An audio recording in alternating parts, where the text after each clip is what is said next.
Lawrie Hooper joins us, member of the House Keys for Ramsey. It's a look back on year 2, and well, we've got to start with the Lib-Van situation because obviously it has been turbulent in the sense you lost one of the 3. What can you tell us about that, and how do you react to that now all the dust has settled? I don't think it's been very quiet since it happened. Actually, there hasn't really been any follow-up. If I'm going to be perfectly honest, Miss Edge resigned and just almost instantly went away. It's not really been an issue for us as a party over the last couple of months. It's been very quiet about it. Like I said, it's okay. Interesting stuff, because I mean there was a lot of social media between you two at the beginning of it. You clearly you were very disgruntled about it, right? Would that be fair to say? Yeah, I think it's fair to say. I mean, I'm all for people, being honest about things, and that's absolutely fine. But when you start making statements that aren't the whole truth, and then you're in this whole area of, well, do I respond? Should I respond? Is it even worth trying to tell the whole story? You know what? At some point, just people make their own decisions and make their own bed, and then that's it, really, isn't it? You have to deal with the consequences of that. So I think the decision was made really just to. Did you regret getting involved in that sort of spat then at all? Well, if I'm going to be perfectly honest, I just had surgery. I was in the UK. I was in ICU. You can blame it on the drugs. I love it. I'm not lying to you. This is genuine. When I did my Max Radio interview, at the time I felt fine and I felt like I should give the interview. But actually, on reflection, I think if I hadn't been in that situation, I probably would have just thought, you know what, I don't want to get involved in this, and I probably would have taken a step back. But no, I don't regret getting involved. At the end of the day, some things that some things were said that weren't the whole truth, and it's good. It's necessary, I think, just to point that out and say, actually, you know what, that's not the full picture. But yeah, I think if I'd been thinking a bit clearer, perhaps it would have been better not to wade in. But fine. These things happen, don't they? How's it working? How's Lib-Van going? I mean, there's 2 of you now. Minister was, Kate, now not. Yeah. Tell us, are you changing the world yet, or? I'm slowly, I think. Yeah. It's always the way things work in Tynwald. If you keep chipping away, and eventually you'll get somewhere. So I think we've done quite a bit over the last 2 years. I think we have worked quite well together as a team. Things are obviously different a little bit now that both of us are outside the council ministers. Well, what was it like? I mean, I asked you last year. I mean, and you kind of indicated there were some issues when. The collective responsibility issues kicked in. It was a bit difficult because obviously whilst Kate was a minister, she had that extra layer of collective responsibility, and there was obviously some things that she couldn't share for reasons of confidentiality, or because council ministers' proceedings are secret by law. So obviously there's some things that can't be shared, and that did occasionally make for a few difficult issues. But since then, actually, we worked through that, and that was actually fine. We found a way of working with it. But since she's been removed from the council ministers, obviously it's a lot easier now that we're both on the same page, really. Do you see yourself as a backbencher in that sense then? Do you see yourself as sort of trying to pick up on what the government's doing and try and be in opposition, or just agreeing as and when? I mean, it's not really the role of an opposition as such, but definitely I see my main role as being that of a backbencher. Obviously, I've got government roles, but my main role, I feel, is that of being a backbencher, and I think that's where the party is at the moment. Both of us are primarily in that scrutiny oversight role. You are definitely scrutiny. I mean, I think you almost like an MLC in the sense you really pick through detail. You like that sort of thing, don't you? It is definitely one of my favourite parts of the job, actually, because you can sit down. I know this is going to sound quite sad. Sit down with a bill and read through it. 2,000-page thing. Exactly. Other people just look at that first. I mean, was it the beginning or the end when there's just a summary? And a lot of people, notes, yeah. The notes just, and that is as far as a lot of people go. I'd imagine so. Yeah, I mean, for me, you have to get into the detail. That's what we've been elected to do. At the end of the day, I'm a legislator first and foremost. So the main part of my job is passing laws. And if you're going to vote on something or for or against something, you should at least know what you're voting for. So it's important to have read it and understood it as much as you can. Well, this moment is always a platform to tell people what you've achieved in your own views this year. What things are you proud you did in the last 12 months? It's been a tricky last 12 months. I think one of the biggest challenges we've faced was sort of GDPR. And that issue was quite live for a while, and how government was approaching that. From some of the work that I did, I think I managed to make them take a step back and rethink. So obviously we didn't manage to convince them to completely change tack on that, but they have made a lot of commitments about bringing in a proper information bill at some point in the near future. They've got another data protection bill actually inside the legislative programme right now. So I think that was a small victory for me. Definitely felt that was a small victory. The living wage is another thing that I've been pushing quite strongly. So at the moment I'm with one of my government hats on, sitting inside Department for Enterprise, leading a review of a number of the financial assistance schemes. And one of the things I'm trying to do is trying to build living wage requirements into some of those, so there'll be a proper announcement made, I suppose, in October Timwald when the minister comes back with all the changes we've made. But I'm quite happy that I managed to factor some of those bits and pieces into that. And I suppose actually this is pretty bad timing for me doing this interview now, because again in October the student finance consultation is going to go out, and I've been driving behind that as well. So when that comes out, it'll be really great to see. I should say we record these in September, planning to run in October. That's I do appreciate that some people getting stuck in the middle of this sort of thing. So a lot of the stuff that I've been doing over the past couple of months, especially, has been leading up to things that are going to be coming out now in October. Have you enjoyed it the last 12 months? In fact, have you enjoyed being an MHK? I have. It is a very varied job. It's more than a job, it's a lifestyle choice, I suppose, if I'm going to be honest, because it isn't a 9 to 5. You can't just switch off and put the phone down on people. You have to work when the work's there, and it is constant, so it is a bit all-consuming. But yeah, it's definitely what I wanted to when I got into this. I knew that it was going to be a hard slog, and I thought that's definitely what I want to do, and it's met those expectations. I mean, the first year everyone's saying they still find their feet. Now you're up and running. You take it that you are fully committed, because there's only a window of a few years before electioneering starts rearing its head again. I mean, do you think this coming year? I mean, what have you got? Any particular plans coming up? This coming year is going to be quite a challenge, actually. I mean, over the last 12 months, I've definitely been dealing with a lot more constituent issues than in my first year. So my first year, there were quite a lot of constituents that I tried to help, but this year it's got a lot more, and I've started delving into some more detailed areas as well. Planning is one that's started to rear its head again and again. Actually, I don't know whether that's just timing or bad luck, but it seems that there's some challenges there that need to be overcome. So that's taken up quite a bit of time over the last couple of months, and it's likely to start taking up more time now as we go forward. There's a couple of bills and things coming through. There's no bills you want to put through yourself at the minute? There's some things that I'm looking at the moment. So one thing that I am looking at is to do with leasehold reform. So at the moment in the UK there's a bill going through that will cap the price for people that want to buy their freeholds, and I think in the UK you have the automatic right to buy your freehold, whereas you don't have that right on the Isle of Man. Really? I didn't know that. No, it's not quite the same, and the way that most of our disputes are dealt with is through the Rent and Rates Tribunal, which it doesn't work maybe as well as it could do. And so I'm looking at a piece of work at the moment about whether or not it's worth bringing a private member's bill to address some of this. So I'm in conversations with the DOI to see if they're going to be tackling it as part of their housing reforms, or whether or not it needs to be something separate, whether they'd support it, or so it's in that kind of embryonic development stage at the minute. And that's off the back of a number of constituents raising concerns or issues about their own personal situations, and actually saying, well, hold on, this doesn't seem quite right. So can we do something about it? Did you break down how much you do for government, how much you do for the constituents? You know, that's a PAG question. I responded on Twitter, actually, so my response was just like a one line.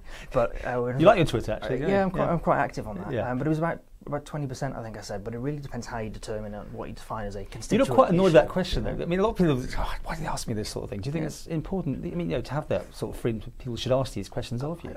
I don't mind at all. If someone asks me how many hours did you work last week, whatever, that's fine. And Twitter, you do have an engagement with the public. Is that your social media forum? Well, I try and engage with people in whatever forum they want to engage with. So some people you talk to in ShopRite car park, because that's the way you do it. I'm a regular visitor down to our local chemist, and the conversations in there as well. That's pretty normal. But some people want to engage with you on various social media platforms, or Facebook or Twitter, or I've just signed up with Instagram on the basis that different age groups prefer different social media models. So it's just about making yourself available. You as a professional, as an MHK, yes. Not you as a person. Not me as an individual. No, I'm not one for posting about my. And have you found all the? I mean, because there's been the thing about trolling and abuse and that sort of. You kind of been quite.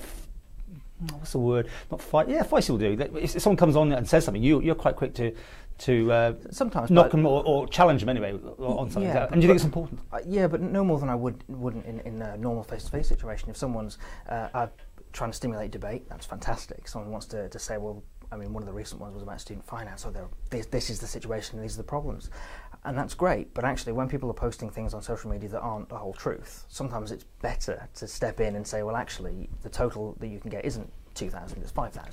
Just to cut it off at the source before it gets out of control. But it's just to make sure that if people are having these conversations, because it is really useful actually to find out what people think about all sorts of things, but you've got to be talking about things that are real, about facts. You can't just start talking about made-up numbers or made-up policies or things that aren't the case. Otherwise, that isn't helpful to anyone. It's just spreading misinformation. And then if you're trying to develop policy off the back of some of these engagements and conversations, you wouldn't stand there and try and make a policy up about something that doesn't exist, would you? So it's about just making sure that the right information is out there, so people can have have that informed debate, really. Back to the Lib-Van thing. I mean, obviously you've got policies as a group, but do you see yourself taking over from Kate at some point? I mean, is that your ambition to be the chair of this whole thing? It's a tricky one, really, because I'm quite a strong believer in party politics. I think that's the way that we'll end up with a fairer democratic system on the island.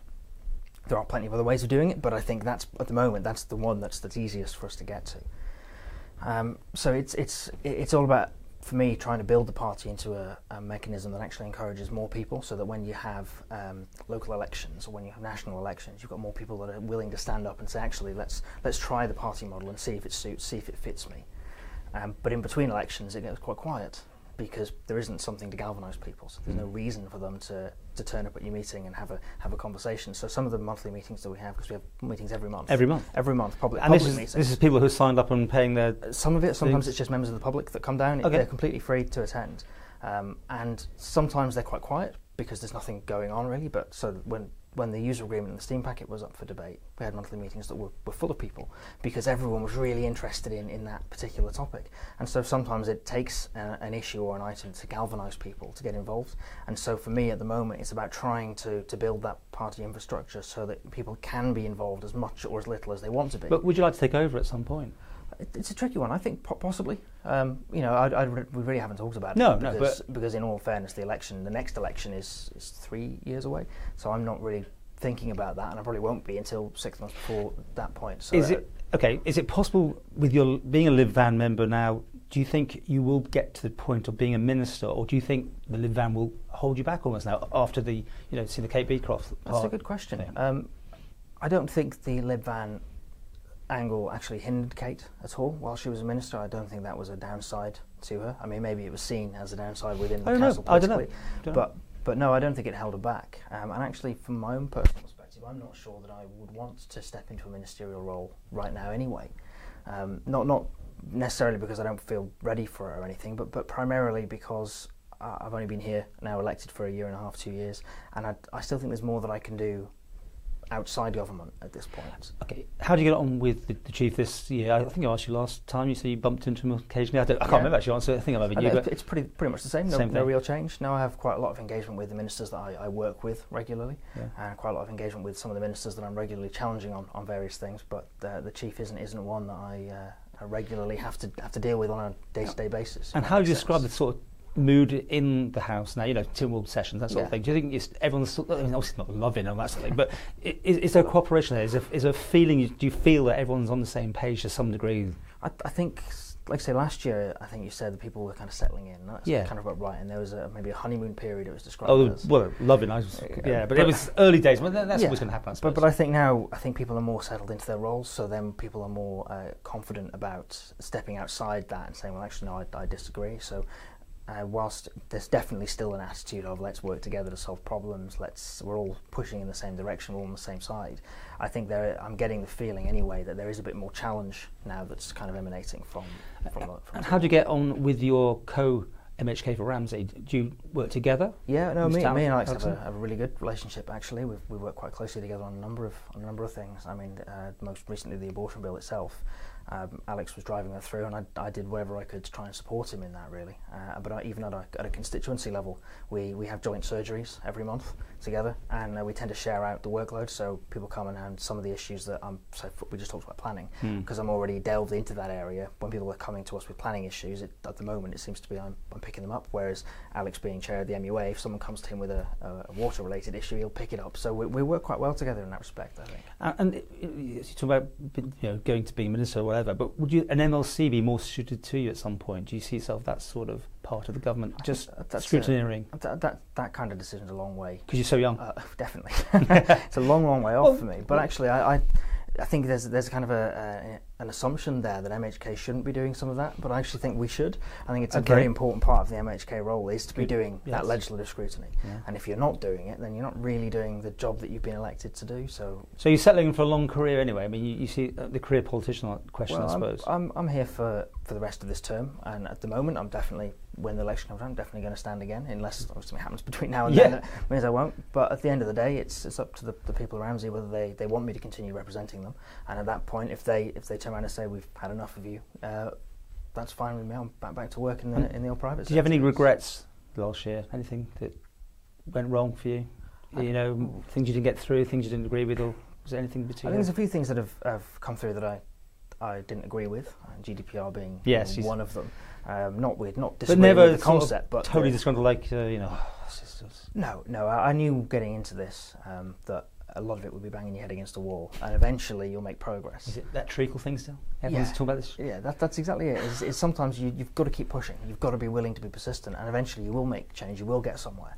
You know, and it's things like the living wage is an area where that is, or looking at sometimes benefit reforms or changes to some of the way we do the budget process. I mean, we're trialling now inside the education department priority-based budgeting, and that was unthinkable 2 years ago. Whereas it's something that's actively being done now. So you keep pushing, and eventually you'll get there.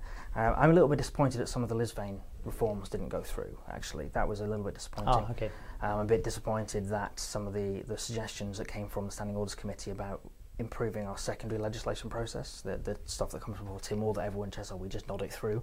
You know, that just sign there. Exactly, and that process I think needs a bit of work. Yeah, it's quite interesting when you watch that. You think, gosh, has everyone read all that? And people are signing away. But anyway, back to what we were saying earlier, you would actually scrutinise it. Exactly. Okay, it's report card time. How do you rate yourself out of 10?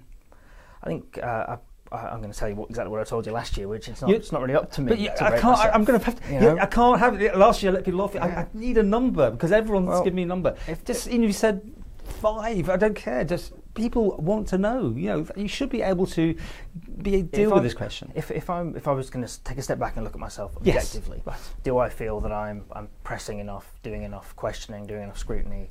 I think the answer is yes. I'm comfortable with all that side of work. Am I doing enough work inside government, inside the policy development side? I feel that I am. So I would give myself 10 out of 10 for the year. You know, I think I've done quite a good job. But some of the feedback you get from people, they wish you'd push different issues slightly in a different way, maybe, or focus on some areas that maybe I haven't focused on. So exactly. So yeah, I'd be happy with that. But actually, again, and there's some people watching saying, "Well, he's a very cocky man," but that's what you're up against, right? That's why people don't want to do this. I understand that, but I think it's interesting just in people's minds to think how you just explained it yourself. Perfect. How did the government do out of 10? You did answer that one. Yeah, I think that's. Probably in some ways a much easier question to answer, but equally quite a much harder question to answer. Yeah, under one point system, not some of the things I think they've done really well at. Yeah, and equally, I mean, some things like, for example, buying the STEAM packet. I think eventually they've finally taken action. They've actually done something, and that's fantastic. So just the overall perception. I think generally they're doing all right. I'd put them at again 7 or 8. They're doing the right things. 7.5. Yeah, the right things for the right reasons. They're trying the best. There are some areas where they are lacking and where we are struggling to get traction, and that's things like some of the reports that Chris Thomas is producing about kind of homelessness and hunger and poverty.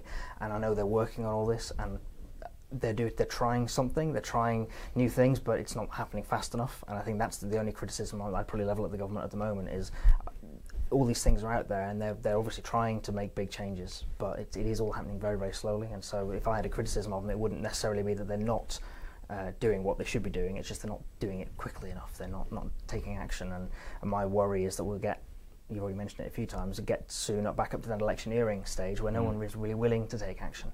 And so if we don't get things done now in the next year and a half, 2 years, are we back then into that election cycle, and so government's going to grind to a halt, and so they're not going to be willing to take risks? I don't know the answer to that, but I feel that generally they're pushing in the right direction, but they could do with a bit of a kick, and that's kind of what I'm here for.